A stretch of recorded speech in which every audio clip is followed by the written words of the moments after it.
Well, welcome back to the Hit It podcast. Super excited to have this guest in the virtual studio here today. I have Erika Lang. Erika, how are you doing? I'm doing good. Yeah, thank you so much for having me. Well, thank you for joining us on the podcast. We're here in kind of the middle of winter in 2023, and I know you have a huge season before you.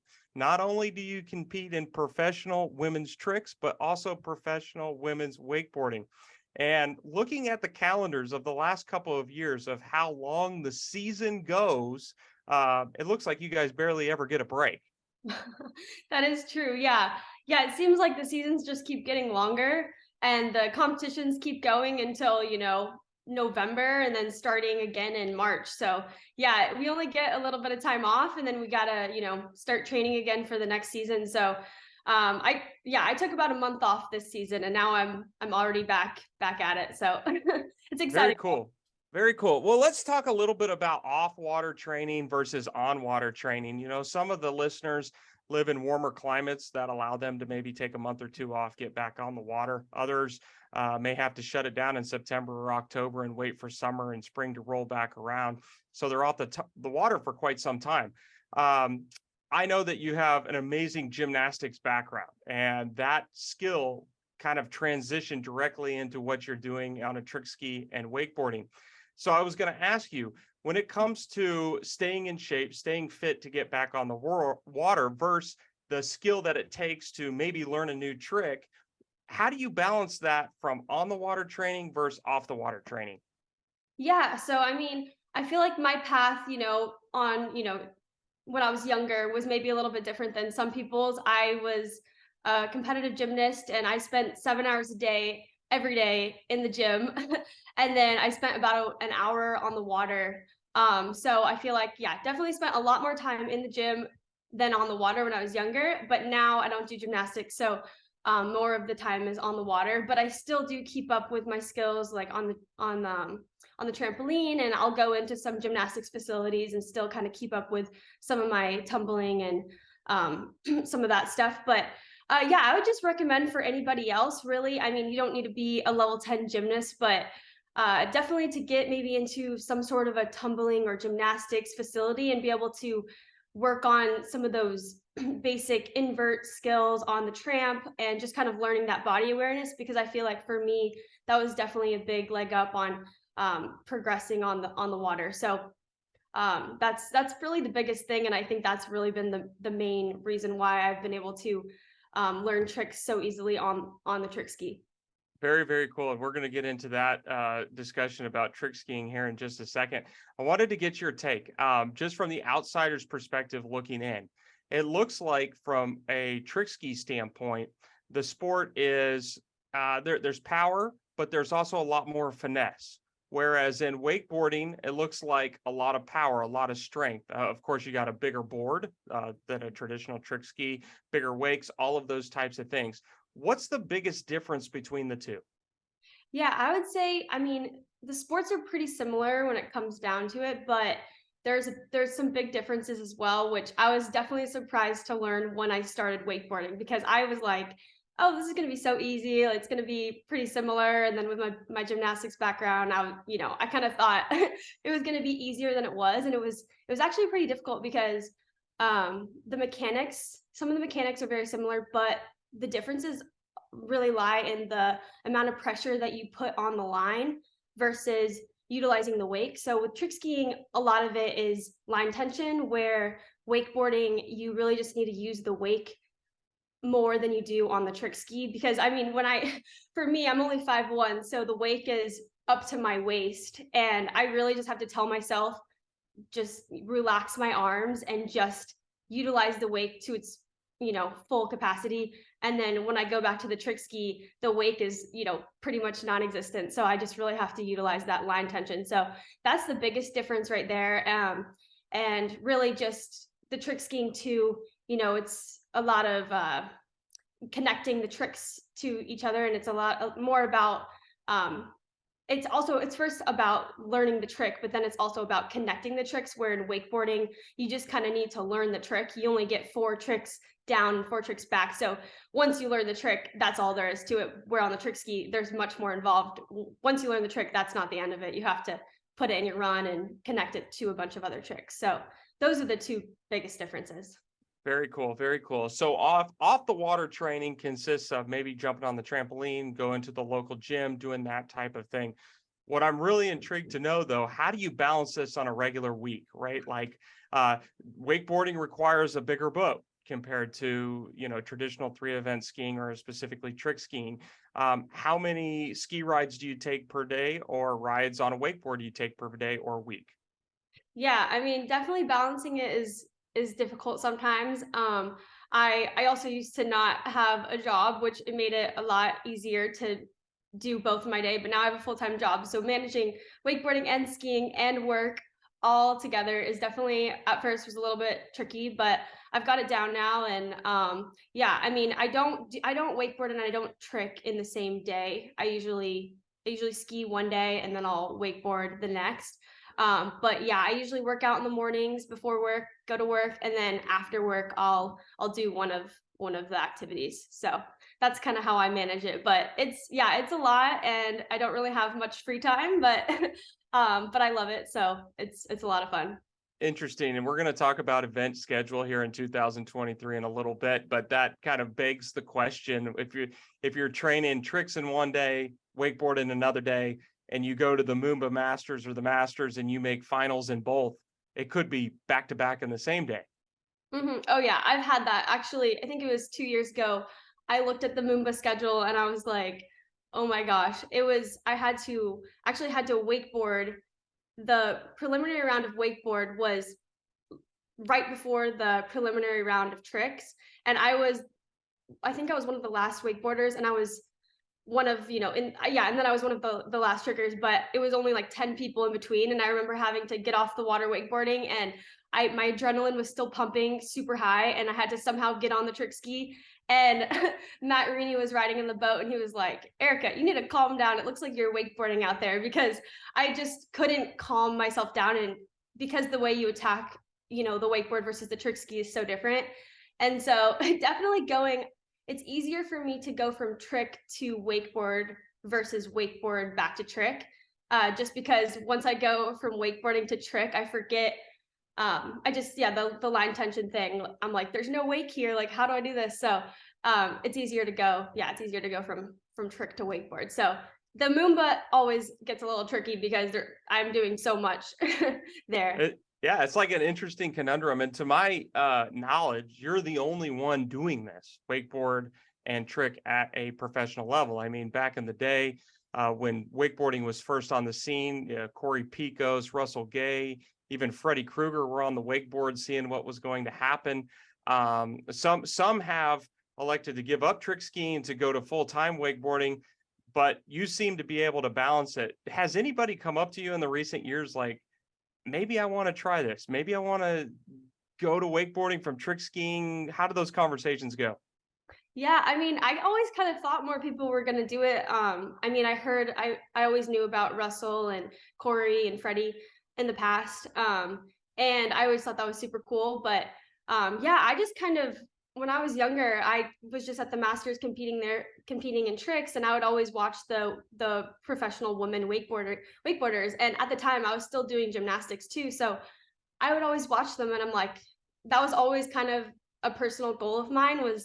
I was like, I really think that I could do this, and I was always really motivated to start wakeboarding after watching them. And so like eventually, I just tried it out, and I picked it up really fast, learned a bunch of tricks, and within my first year on the pro tour, I was getting fourth place at the pro events, and then the next year I was making the podium. So it wasn't something where I was, needed to do. I just really wanted to see how far I could get and kind of prove to myself that I could do it. Especially with having the gymnastics and the trick ski background, it just kind of seemed, like a no-brainer just to go ahead and at least give it a try. But I love both, and I could never give up one or the other. So yeah, I love it.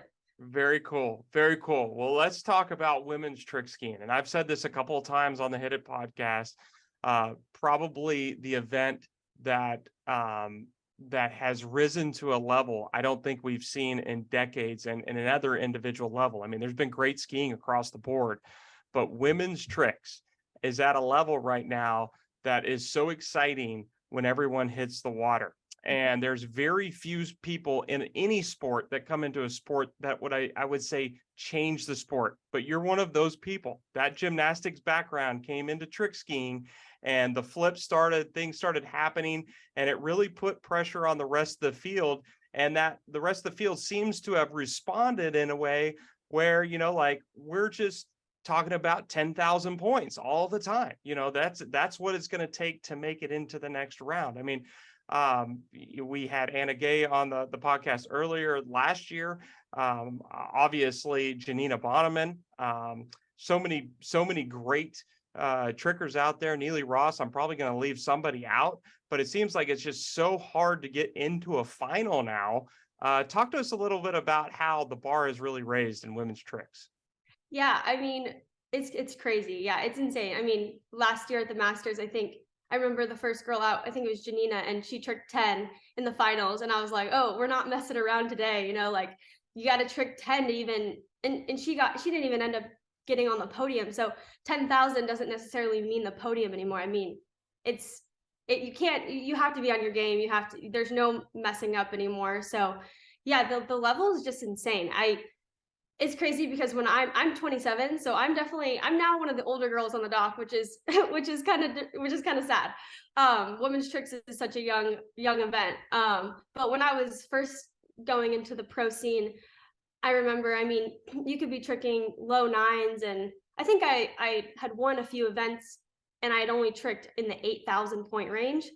And so from that, I mean, the sport has grown dramatically, and it's forced me to continue to push myself, because I feel like, there's so many younger girls who have come up and have really just, they're making me push the bar more too, and they're pushing the bar, which is making it's really fun, because I feel like if there wasn't that competitiveness, the bar would just be staying at, maybe the 9,000, 10,000 point range. So the fact that we're all just, getting so good now, it's actually really fun. I love having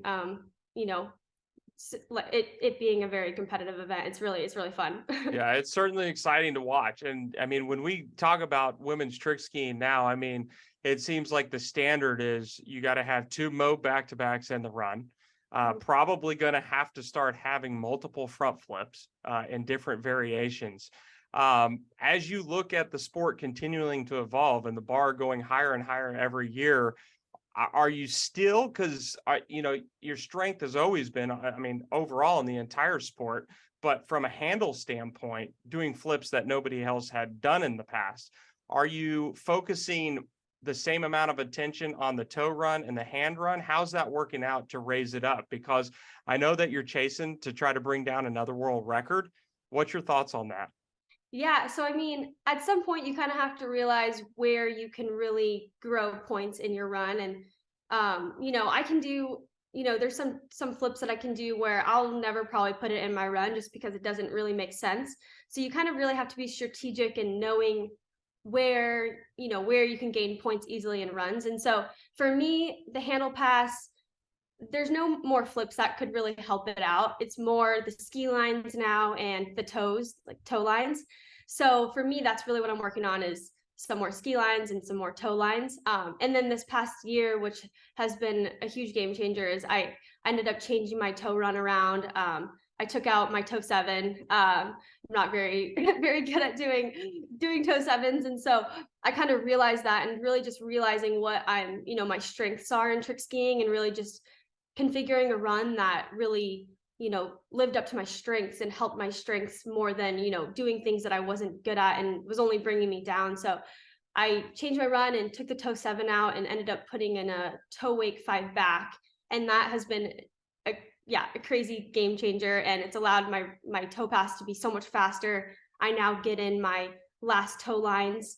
So now for me, just going into big tournaments, I feel so confident in the fact that I'm going to get my runs in time, and yeah, just working on some new toe lines and new ski lines. That's really what separates the women from the men. Is a lot of us, we have the same flips as all the men. It's really just just the ski lines we're a little bit lacking on, and a few of the toe lines. So I think the bar honestly is going to just keep raising, and I think we're going to just become almost equivalent to what the men can do here in Yeah, the that's future. really Yeah. cool to make that observation in a run where a trick may need to be changed. And for those of the listeners that may be tuning in for the first time, 2 20-second runs, you can't repeat a trick, and you've got to get all the tricks in the run in time.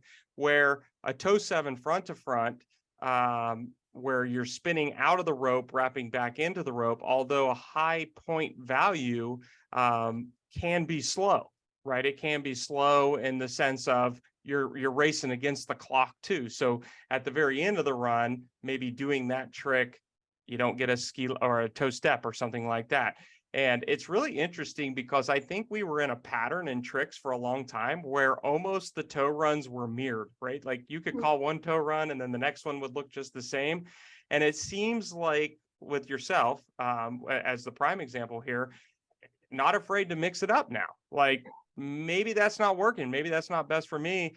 And are you starting to see that too within the division? Some tricks that, oh yeah, this is the way we've always done it. But then you look at these runs and go, man, I've never seen that before, but that's pretty cool.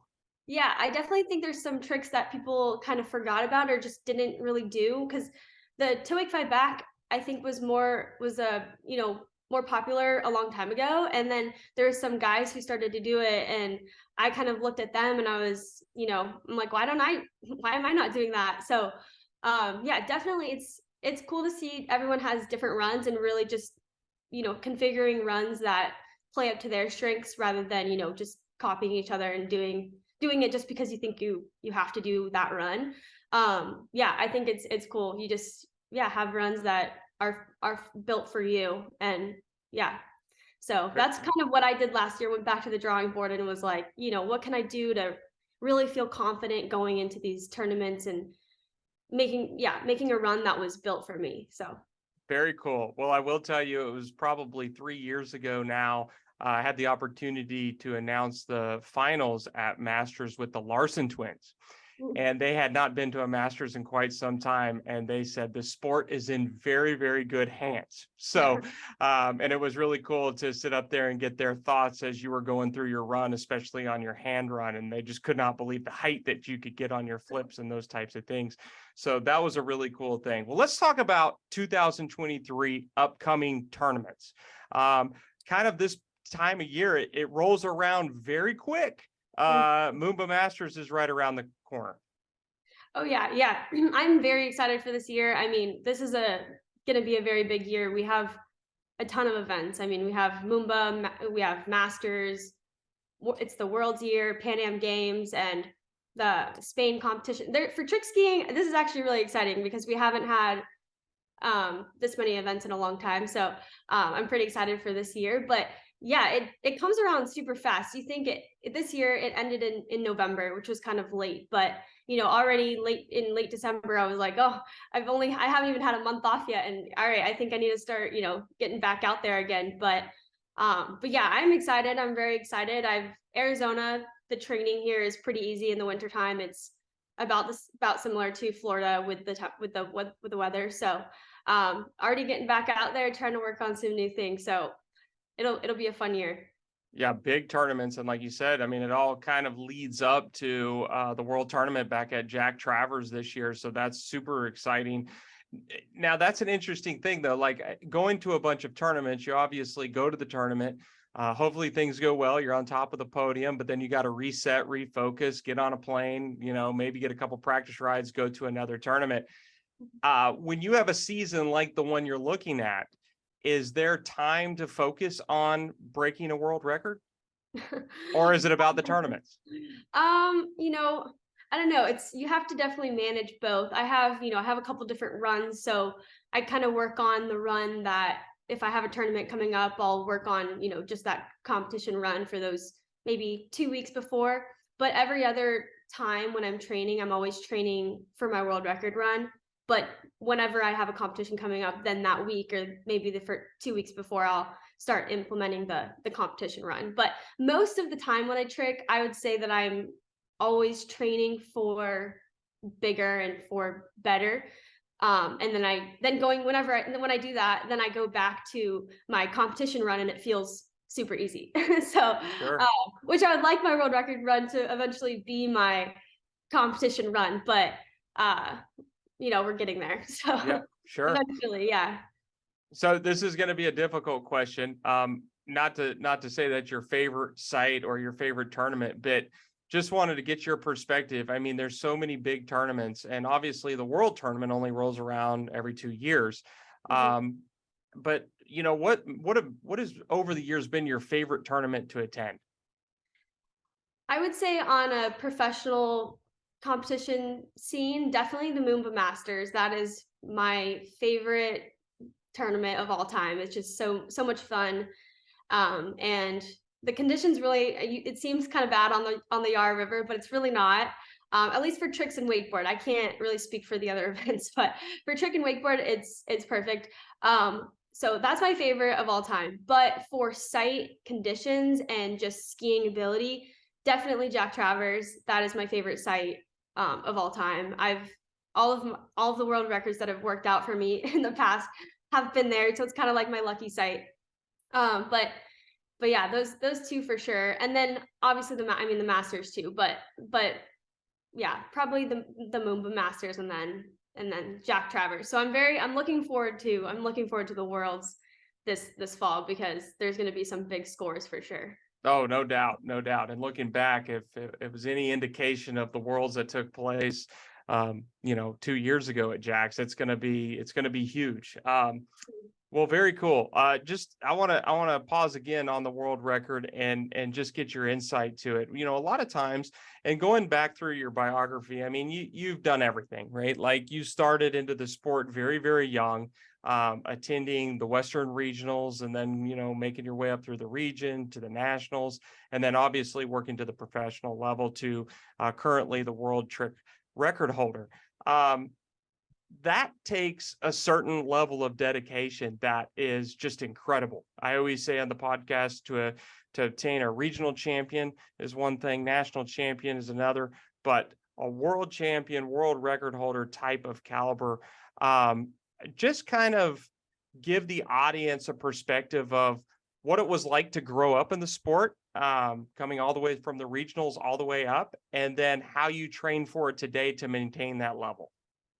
Yeah, so I mean, thank you so much for one, but yeah, it's just been a lot of fun. I mean, for me, water skiing has always been I guess I've always viewed it as a sport, but it was always kind of my fun time in my day where when I was a level 10 gymnast, and so for me that was I was spending 7 hours a day in the gym, and even when I was younger, I think it was like at first it was like 4 hours, and then it ended up getting to like 6 and then 7 hours a day. And so for me, I had 1 hour a day to go home and ski. And so for me, that 1 hour was my favorite time of the day. It was when I got to go home, be on the lake with my family, and it was just for me, skiing has always just been fun, and I always viewed it like that. I never viewed it as, oh, I have to go ski now.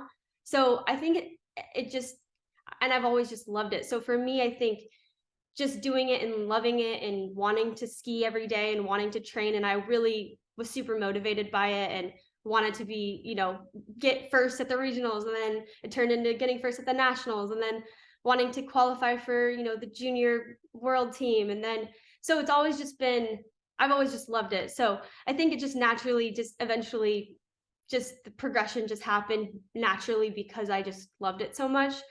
It was never something I had to do. So I think just if you love something so much, just success follows. But I also had some of the best training. I think, I was really blessed with having, I mean, growing up on a ski lake in Arizona, having the best coaches around. When I was 10, Jimmy Seamers was living here at the time going to school. So I had Jimmy Seamers, I had Jimmy Townsend, who's a Canadian skier. I've had Richard Abelson. And then when I was in Florida, I had Matt Reaney. So I've had all of the best coaches. And honestly, I mean, that's one of the biggest things is if you don't have the resources, then, you know, that's a big deal. So I've just been really fortunate to have everything kind of fall into place in my favor. So, from loving it to also having the right tools, that's kind of been been the reason I would have to say. Yeah, that's cool too that you grew up in the Western region and the fact that, and I grew up as a younger kid in the Western region. And I remember there was always like, well, the Western region is really known for slalom skiing. There's not too many trickers that come from, but now it's like ironic to think like, no, from the Western region is the world record holder, in women's Yeah, tricks. So that's it awesome. is. It is. Thank you. It is cool that we've kind of, yeah. The Western region has never been known for tricks. I mean, everyone, you think you need to live in Orlando, and now the Abelsons too live here, and I live here too, and I love that the sports kind of more people from the West Coast are getting really good out here, and not everybody has having to live in Orlando to get good, and there's a lot of people here now that know what they're doing, so it's cool. Very, very cool. Well, this episode is actually going to launch on Women's Sports Foundation National Girl and Women's Sports Day in February. And I just wanted to ask you about that because that's really cool that you're going to be featured through, the podcast on that particular day. I just wanted to hear from you what that means to you.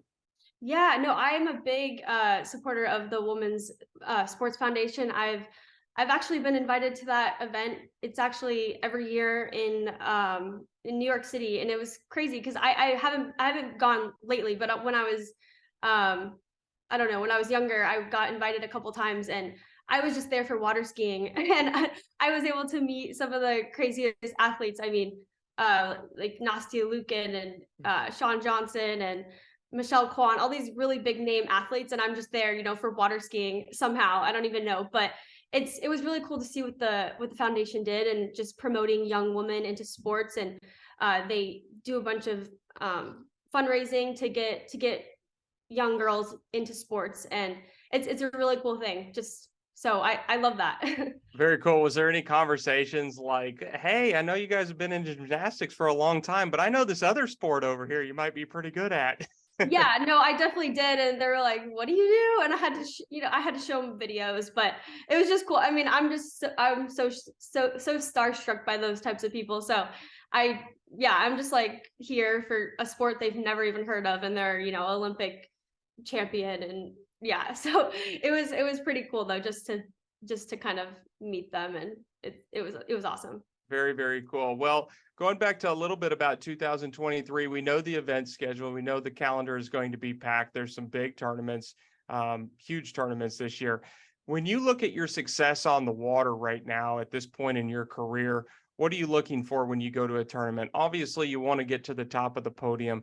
Is it the competitive nature about winning, or is it just, hey, I wanted to do this run and I felt really good about that run? What really drives you through the season? Yeah, for me, I would say now in my career, I would say I feel like when I go to an event, obviously I want to be at the top of the podium. I mean, everybody does, but for me, I don't know. I'm trying to articulate this the best way I can, but I look at every competition as an opportunity, and since I think I've pretty much done everything I probably would want to do in my trick skiing career. So now when I go to an event, I really just want to push myself as much as I can and try, my hardest runs, and to see what I can do that I haven't done. So when I go to an event, I try not to play it safe. I try not to just resort to a safe run and just, because I feel worse if I, get third and played it safe rather than, get third and I went for it. I would rather, and potentially could have gotten first because I went for it. So I always try to just do what I do in practice and just try to go for it every single time. And sometimes it doesn't work out for me, and I, probably should have just done my easier run, but sometimes it does work out, and that's like the coolest thing ever, when it does work out, because it doesn't happen maybe as often as if I would play it safe maybe, but I'm able to trick, tricking, my goal this year is to trick 11,000 in a big competition. So I've tricked 11 in, record tournaments, some smaller tournaments like Jack Travers or whatnot. But to trick, 11 at like the Masters or at Moomba Masters or at Worlds would be awesome. So I try not to, yeah. So I guess I guess what I'm trying to say is I try not to play it safe, and I try to go for what I know I can do. And if it works out, it works out. And that's like the most euphoric feeling ever. And if it doesn't, then at least I went for it, So that's kind Yeah, of the yeah. way I kind of view it. So that's sometimes it can be maybe reckless. Maybe that's a reckless way to ski or way to compete. But that's just something that I like to do. And eventually you get to that next level because you're pushing yourself, and it might be an uncomfortable run, you know, but then eventually by doing it more, you build your confidence, and eventually it becomes just, an easier thing to, and you feel confident doing it the next time. That's a really cool perspective, Erica, because typically from announcer's perspective, and I've noticed that about your ski career throughout the years, I mean, you're not afraid to push the envelope. In fact, and I believe you open with your hand run every time, right? Yeah. Yeah. So I mean, it's like, here we go. I mean, if this doesn't work out, I mean, it's pretty much like that's where the points are, but you go for it and you go big right off the bat. And we typically in our sport talk about that with jumpers, right? There's some jumpers that just have one cut and they are going all in, all for it. But in trick skiing, you are one of the very few athletes that year after year after year have pushed the envelope. And I think that's what's forced the sport to grow.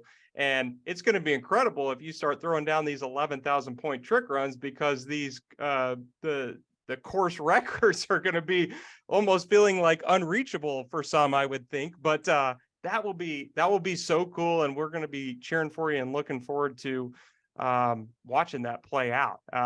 Thank you. Yeah. So let me ask you this question. So does it matter kind of what run you're going to do when you're seated differently in the order, right? Like if you're third from last versus top seed, I mean, do we have a better opportunity? Let's say you had an okay preliminary final, but you didn't quite make top seed. Then we kind of know we're going to see the 11,000 point trick run. Or if you're top seed and some people go down, you change your run. Yeah. See, I know I've always been I actually used to not watch my competitors ever. I wouldn't, because it makes me more nervous. And I just always had the run in my head that I was going to do, and the one that I was practicing, and I knew that was just what I was going to do. And so it didn't matter what anyone else did. But now I've gotten a little bit more where I do find that if you are top seed, you can take that and use that to your advantage a little bit. But I try not to let that affect me if I know, like, if I'm like, I know that I want to, do that 11,000 point run. I try not to get swayed based on, what people do, but sometimes I would have to say sometimes I do, but also not either, because I want to, I've won the Masters before. I've won the Moomba Masters. So I want to trick 11. Like that's kind of been all last season was my goal too. I mean, I came close at the Masters. I tricked 10-9, but I just, every time I went out there, I was like, I want to trick 11, because I know I can trick 11. I do it every day, in practice. So why not here, So I try to have that mindset, but then sometimes, the nerves get the best of you, or you're on the dock and you're like, well, she only tricked this, so why would I go trick 11? And, so it's just kind of just trying to do what feels right in the moment. But I do try to have that mindset where I'm like, go big or go home. Like, why would you, why would you not do what you do in practice every single day? Why would you play it safe, And that's usually when you fall anyways, when you play it safe. So Right. that's kind of that's the way I try to think. At least I try to think that way. Well, certainly going to be a crowd favorite with the go big or go home. That's awesome. That's awesome. Yeah. Well, to switch gears, I wanted to ask you this question. I water ski because. Okay, that's a good one. Well, I mean, I water ski for many reasons, but definitely I water ski for the experiences and the amazing connections that I've made with people.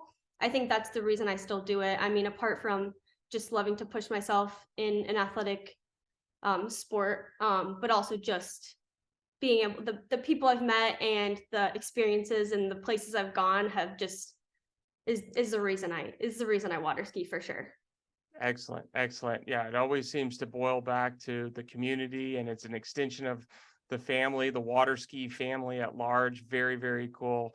Well, Erica, we are going to be super excited to watch you here in 2023 and what you're going to be able to do through these events. And I wanted to give you a handoff if people want to get in contact with you, or you want to thank your sponsors, your family at this time.